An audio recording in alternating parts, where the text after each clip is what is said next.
¿Y si te dijera que el talento, la fama y el éxito absoluto fueron parte del mismo veneno que destruyó a 6 estrellas, todas muertas exactamente a los 27 años? ¿Coincidencia o algo más oscuro de lo que nos han contado? En la historia de la música existe un número que no deja descansar a fans, investigadores y especialistas: 27. Una cifra que se repite como si fuera un sello fatal, marcando la vida de algunos de los artistas más influyentes de todos los tiempos. No se trata de superstición sensacionalista, sino de un fenómeno que ha inquietado a psicólogos, sociólogos, estadísticos y hasta musicólogos. Porque cuando varias tragedias ocurren en el mismo punto, no parece casualidad, sino patrón. El llamado Club de los 27 no es solo una lista morbosa, es un espejo emocional. Es la evidencia de que la sensibilidad profunda, cuando no se sostiene, se vuelve dolor interno. Jimi Hendrix, Janis Joplin, Jim Morrison, Kurt Cobain, Amy Winehouse y Robert Johnson fueron leyendas musicales, pero también fueron seres humanos heridos, sin contención emocional real. Ese es el núcleo de esta historia. Aquí no hablaremos de conspiraciones baratas. No venimos a inventar. Venimos a observar la verdad emocional detrás del mito. Cada uno de estos artistas tenía un pasado marcado por abandono, trauma o sensibilidad extrema. La forma en que el mundo los consumió fue brutal. Se exigió el talento, pero nadie sostuvo al humano detrás. El público suele verlos como figuras invencibles, pero la realidad fue muy distinta. Eran almas sensibles viviendo emociones profundas que nunca tuvieron espacio seguro. No murieron porque fueran débiles, murieron porque eran demasiado fuertes para sostener el peso emocional solos. Y ese es el mensaje que muy pocas personas quieren aceptar. Este video no se centra en la maldición. Se centra en lo que realmente destruyó a estas personas: la falta de salud emocional, la ausencia de contención, la presión de un mundo que exige sin dar soporte. El Club de los 27 es un fenómeno psicológico, no mágico, y entenderlo nos permite dejar de romantizar el dolor ajeno. Desde Robert Johnson en la década de 1930 hasta Amy Winehouse en 2011, la historia se repite casi palabra por palabra: talento desbordante, fama explosiva, sensibilidad emocional, entorno abusivo e invisibilidad psicológica. Este ciclo no surgió de la nada, surgió de una estructura social que no sabe cuidar a los sensibles. Aquí estudiaremos el trasfondo emocional, psicológico y social detrás de estas muertes. No dramatizaremos, analizaremos, porque si no entendemos la raíz, seguimos repitiendo la tragedia.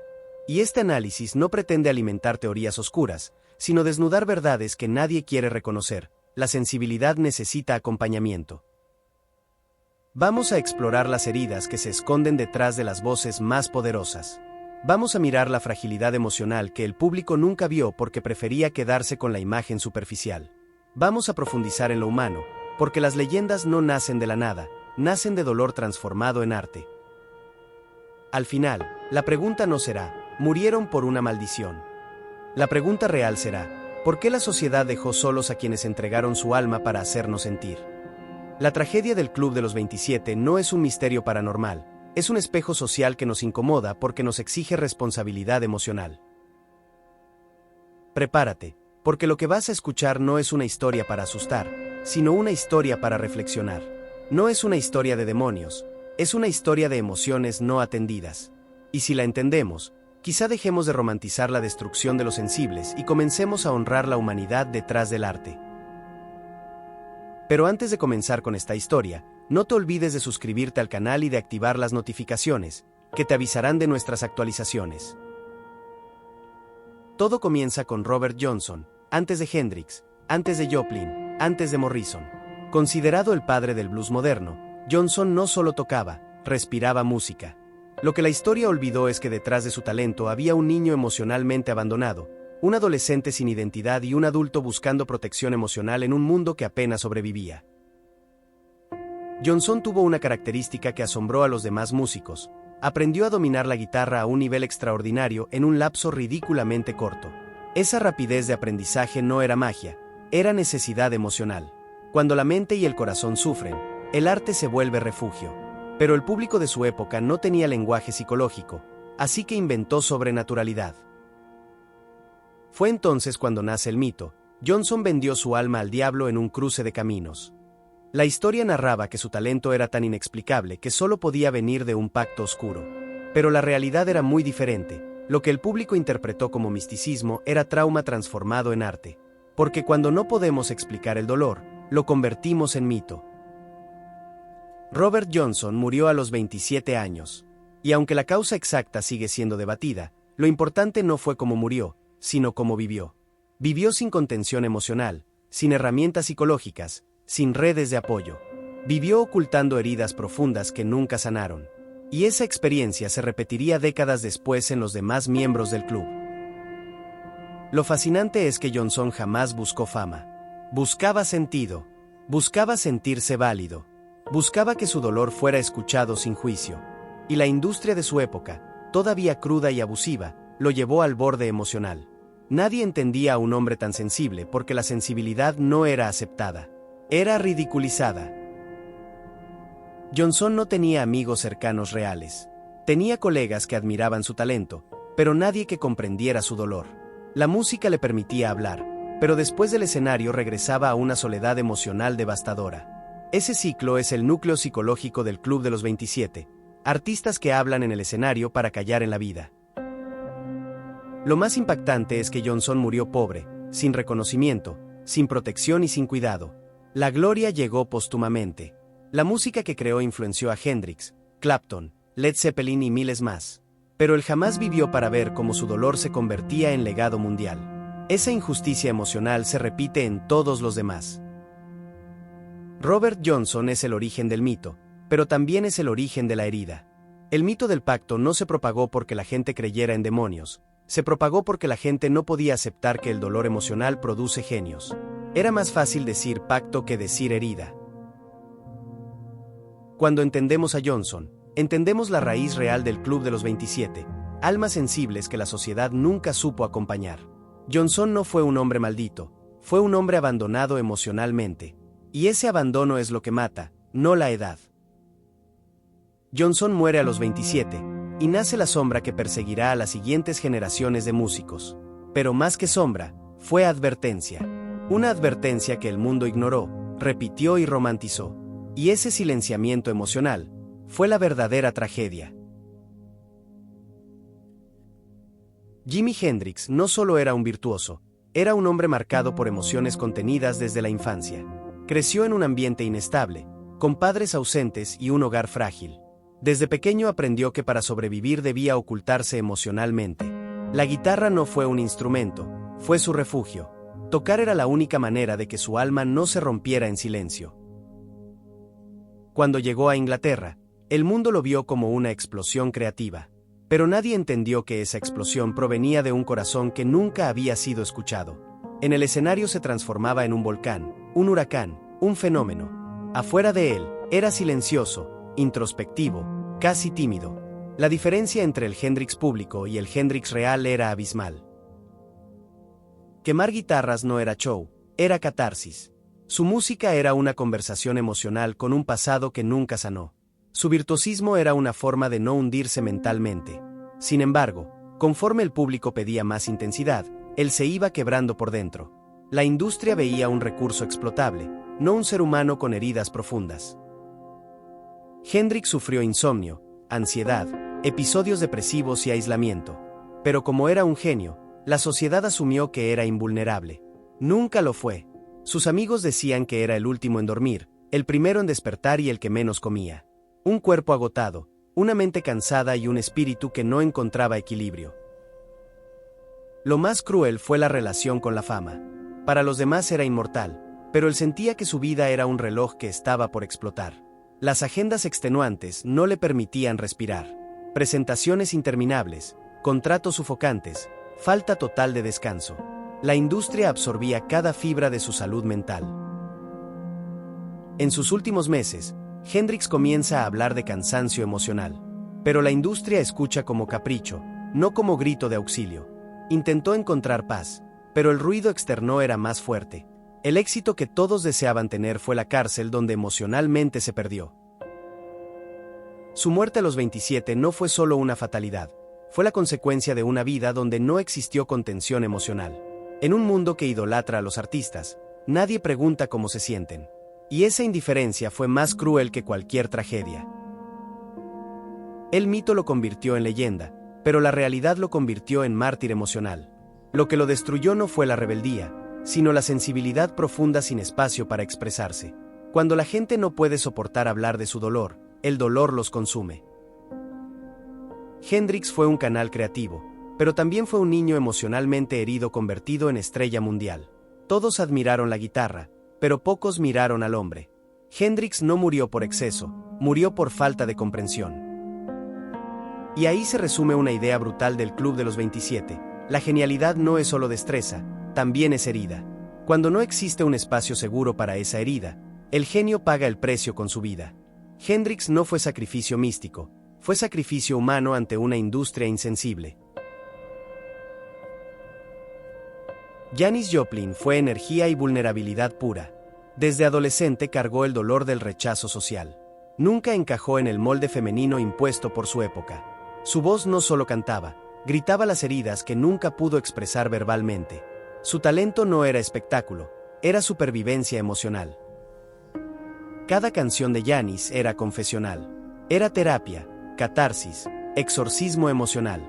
Los críticos la llamaban excesiva, sin entender que para ella esa intensidad era la única forma de mantenerse viva.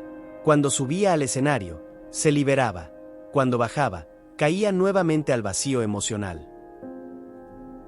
Joplin buscó amor desesperadamente. No romanticismo, aceptación.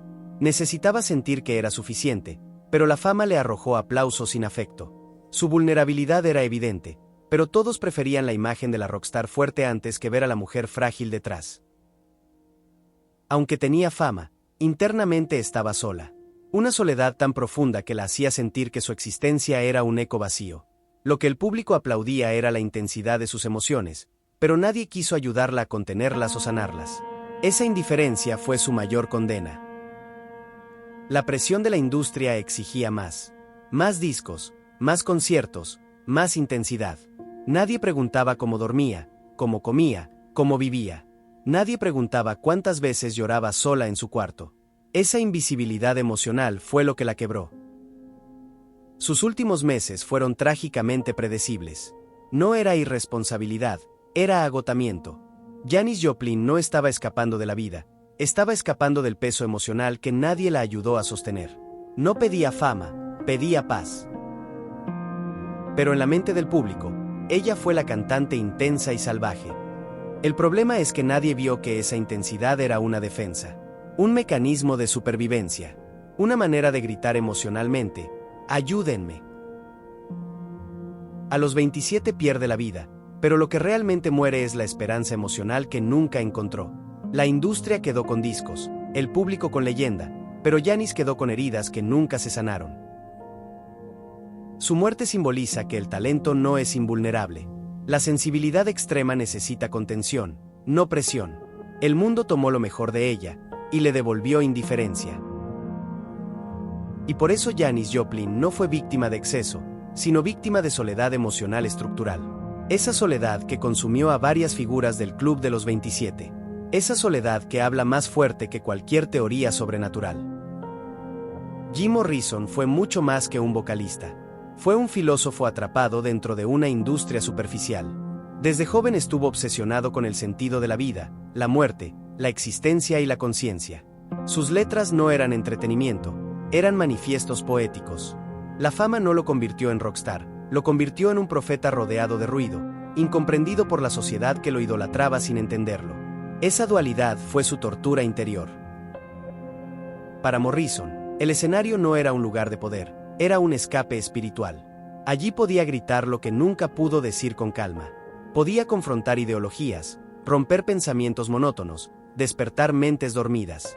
Pero cuando las luces se apagaban, regresaba a un vacío existencial que lo consumía. El mundo veía una estrella. Él veía un campo emocional sin salida. Jim Morrison siempre sintió que vivía fuera del molde humano. No se identificaba con las expectativas sociales, con la definición clásica de éxito, ni con la idea de felicidad superficial. Todo lo que hacía era una búsqueda por significado. Pero la fama lo empujaba hacia todo lo contrario, hacia lo superficial, lo comercial, lo banal. Esa incompatibilidad lo destrozaba desde adentro. El abuso de sustancias en su vida no fue fiesta, fue autoanestesia. Morrison no buscaba sentir más, buscaba sentir menos. Quería silenciar pensamientos que se tornaban tormentas. Para él, pensar era un arma de doble filo. Su mente era tanto su don como su condena. Esta dualidad lo llevó a una soledad emocional inmanejable. El público lo veía como un provocador, pero en realidad era un hombre pidiendo ayuda sin decirlo. Cada entrevista, cada poema, cada actuación contenía señales de un hombre queriendo comprenderse a sí mismo sin éxito. El mundo no escuchó su mensaje interno, solo consumió su espectáculo externo, y esa desconexión lo hundió emocionalmente. Morrison no murió por exceso, murió por un colapso interno. A los 27 años, su cuerpo fue encontrado sin una autopsia oficial. Ese vacío de respuestas generó preguntas y conspiraciones. Pero la tragedia verdadera no fue la falta de autopsia, fue la falta de compasión que recibió en vida. Nadie lo acompañó en sus laberintos mentales. En sus últimos meses, buscó paz en París, lejos del ruido mediático. Caminaba por calles donde nadie lo reconocía, intentando encontrar su identidad sin ser Jim Morrison, la leyenda. Quiso desaparecer de la idea pública de sí mismo, pero el mundo ya lo había marcado como ícono, y esa identidad le pesaba más que su propia piel. Morrison sabía que no tenía una estructura emocional sólida. Su genialidad no era sostenible en una sociedad que exige estabilidad emocional. Era un hombre que necesitaba contención psicológica profunda. Y en vez de eso, recibió fama, explotación y presión. Ningún alma aguanta eso. El público se quedó con la imagen del hombre rebelde, enigmático y desbordante. Pero lo que realmente existió fue una mente rota buscando sentido. Morrison nunca quiso morir, quiso comprender su vida. Y cuando no pudo lograrlo, la existencia misma se convirtió en una carga imposible. Su muerte representa el núcleo del Club de los 27. La sensibilidad no procesada puede destruir incluso a las mentes más brillantes. No fue maldición, no fue destino, fue un alma profunda sin acompañamiento emocional. Morrison murió no porque era genio, sino porque fue humano. Kurt Cobain fue el poeta involuntario de un dolor colectivo que nadie quería ver.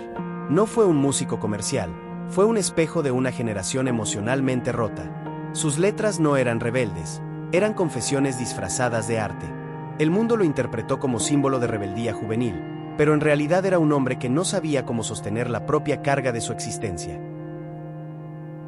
La infancia de Cobain estuvo llena de rupturas emocionales. La separación de sus padres lo marcó profundamente. Desde niño sintió que no pertenecía a ninguna parte. Esa sensación se convirtió en nudo emocional permanente. Cuando encuentra la música, descubre un canal de expresión. Pero la industria transforma ese canal en mercancía, negándole la posibilidad de sanar realmente. Cobain no quería ser ídolo, no quería ser líder, no quería representar una generación, solo quería sobrevivir psicológicamente.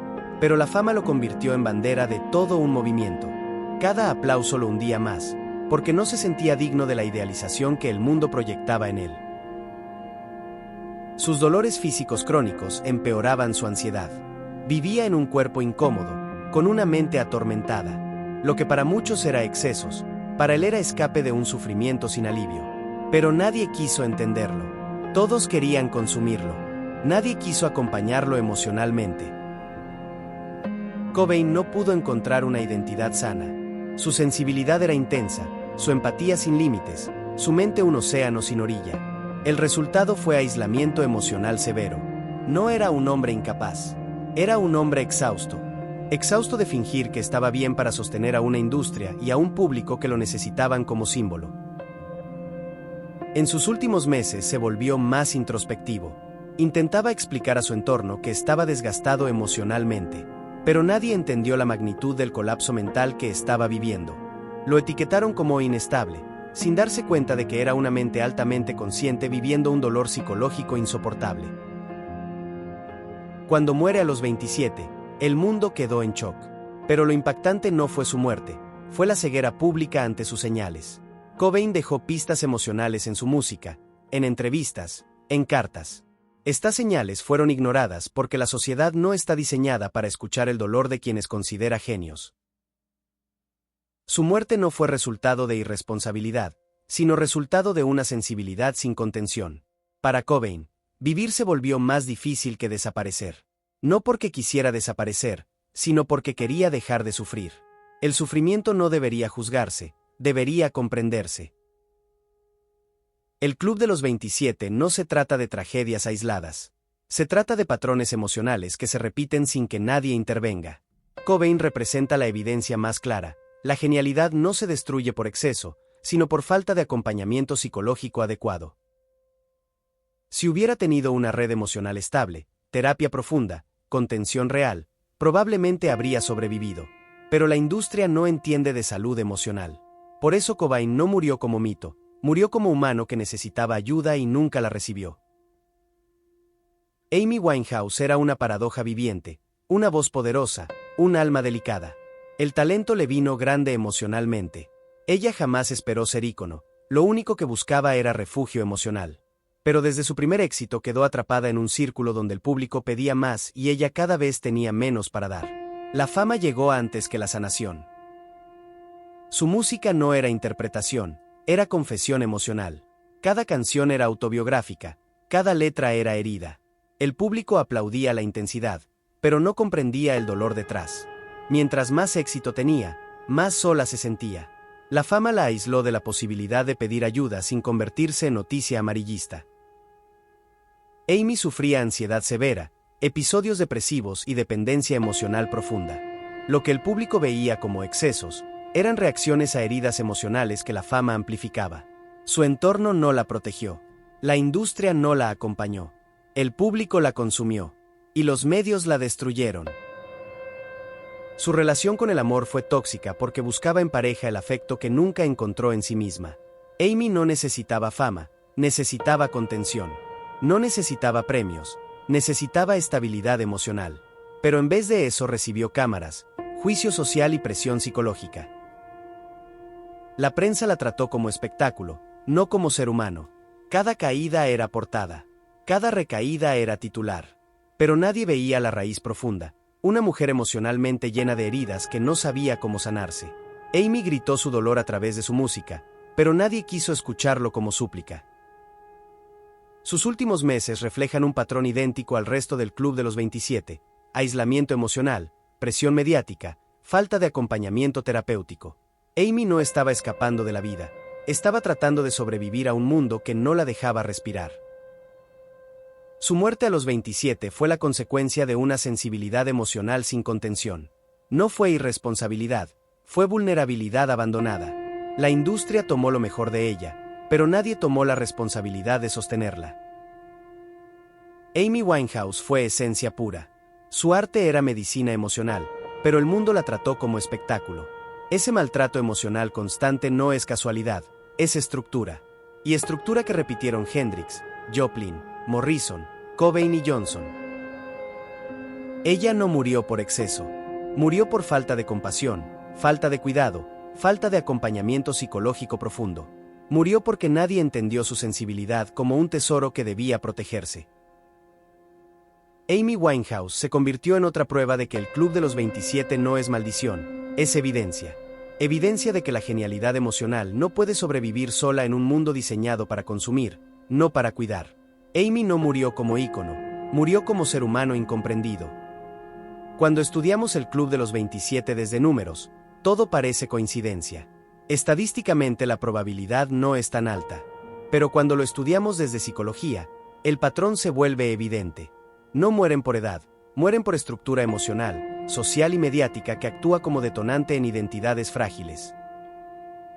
A los 27, el desarrollo cerebral emocional aún no se consolida completamente. Es una etapa crítica donde se redefinen creencias, identidad y sentido de vida. Para una persona normal es difícil. Para alguien con fama mundial se vuelve abrumador. Sin red emocional, esa crisis se transforma en implosión. La mayoría de estos artistas vivieron abandono emocional en infancia, presiones sociales intensas, trauma no resuelto y falta de contención psicológica. Estos factores no son casualidad, son detonantes clínicos reales. La fama no cura, amplifica. El éxito no sostiene, desgasta. La edad 27 no tiene magia, tiene contexto emocional. El público cree en maldiciones porque es más fácil explicarlo así que aceptar que la sociedad destruye a los sensibles. Pero el análisis psicológico muestra el verdadero patrón. Tener sensibilidad extrema más la fama prematura más la falta de acompañamiento emocional es igual a un colapso. Estos artistas no murieron por rebeldía. Murieron porque no tenían sistemas de contención. No tenían espacios seguros. No tenían herramientas emocionales. Eso no es destino. Eso es consecuencia. Ignorarlo es perpetuar el ciclo. Ninguno de ellos fue suicida emocional. Fueron almas buscando respiración emocional. Fueron seres humanos llenos de empatía y sensibilidad. Pero el público exige espectáculo, no equilibrio. La industria exige producción, no bienestar. Es un choque letal. El hecho de que varios murieran a los 27 no es coincidencia estadística. Es coincidencia estructural. Es un fenómeno social no atendido. La psicología lo explica claramente. No es la edad, es la etapa emocional y la falta de estructura de apoyo. La sociedad idolatra al genio hasta que se destruye. Pero una vez destruido, se vuelve mito, leyenda, mártir. Ese es el ciclo que nadie quiere admitir. El Club de los 27 no es mito, es advertencia. Y la advertencia no es para artistas futuros. Es para una sociedad entera. La sensibilidad se protege, no se explota. La empatía necesita acompañamiento, no romantización. La genialidad necesita cuidado, no juicio. Dejar de creer en la maldición del 27 es importante. Pero más importante es creer en la necesidad emocional humana. Cuando entendemos eso, el Club de los 27 deja de ser misterio y se convierte en espejo. Un espejo que nos exige responsabilidad. Después de recorrer las vidas de Johnson, Hendrix, Joplin, Morrison, Cobain y Winehouse, queda claro que el Club de los 27 no tiene nada de mágico ni de maldito. Lo que realmente los unió no fue la edad, fue una sensibilidad emocional que el mundo no supo cuidar. Esa sensibilidad que transformó dolor en arte, y que transformó heridas en canciones que aún hoy nos emocionan. La muerte de estas leyendas no fue destino, ni castigo, ni pacto. Fue abandono emocional. Fue vulnerabilidad no atendida, fue soledad disfrazada de éxito. Y esa es la parte que nadie quiere aceptar, porque la sociedad nos enseñó a idolatrar genios sin aprender a contenerlos. Si algo nos deja esta historia, es la necesidad de cambiar la manera en que vemos a nuestros ídolos. No son figuras invencibles. Son seres humanos con heridas, traumas, ansiedad, inseguridades y miedos. Y si no entendemos eso, seguimos repitiendo la tragedia. Los artistas del Club de los 27 no murieron porque eran débiles. Murieron porque eran demasiado sensibles para sobrevivir emocionalmente en una estructura que nunca tuvo espacio para las emociones profundas. La fama amplificó su talento, y también amplificó su dolor. Por eso el Club de los 27 no debe verse como misterio, sino como advertencia. Advertencia de lo que ocurre cuando confundimos talento con invulnerabilidad, sensibilidad con fragilidad y dolor con espectáculo. Lo mejor que podemos hacer para honrarlos no es repetir la historia. Es comprenderla. Es entender su humanidad. Es aprender de sus heridas, no idolatrar sus finales. Porque el talento no puede florecer sin contención emocional, sin empatía, sin acompañamiento. Cada una de estas almas dejó algo más que música. Nos dejaron lecciones emocionales, psicológicas y sociales. Y entenderlas es la manera más auténtica de entregarles justicia. Y si estás aquí, escuchando esto, significa que no te interesa el morbo, te interesa la verdad. La verdad humana detrás de la historia. La historia real detrás del mito. Eso es lo que buscamos en este canal. Aquí no repetimos versiones superficiales. Aquí vamos profundo.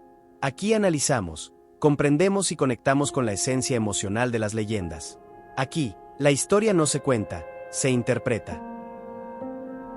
Así que si quieres seguir descubriendo el lado oculto, emocional, psicológico y humano detrás de las figuras más impactantes de la historia, suscríbete a Rumbo al Pasado, porque aquí entendemos el alma detrás del mito, no el mito sin alma.